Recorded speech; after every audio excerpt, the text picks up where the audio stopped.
أعوذ بالله من الشيطان الرجيم.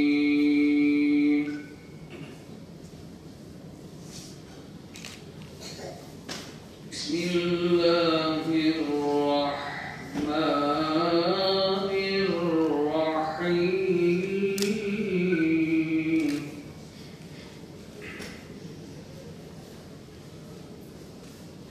لقد صدق الله رسوله الرؤيا بالحق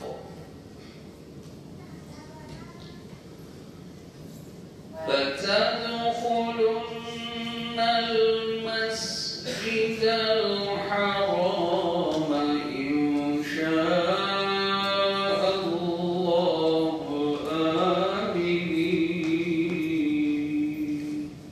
İşte bugün de eğer biz ziyer sınavı ile Resulullah Aleyhisselatü Vesselam'ı bir nebze olsa da tanıyorsak, Resulullah Aleyhisselatü Vesselam'ın ahlakıyla ahlaklarına imkanını elde etmiş oluyorsak ne mutlu bize.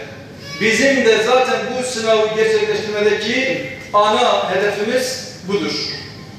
Onun için biz diyoruz ki onu okuyalım ve onu yaşayalım. Biraz sonra burada ödüllerini vereceğimiz kardeşlerimize bu ödüllerin sembolik olduğunu bilmeli. Asıl ödülün ve en değerli ödülün Peygamberimiz Hz. Muhammed Aleyhisselatü Vesselam'ı tanımak ve onu kendimize örnek almak olduğunu bilmemiz lazım.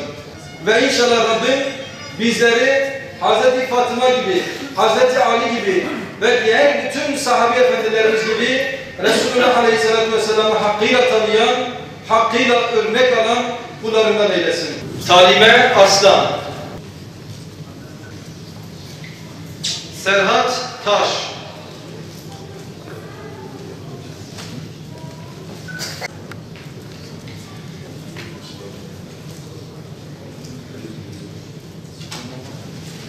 Mehmet Polat Maç,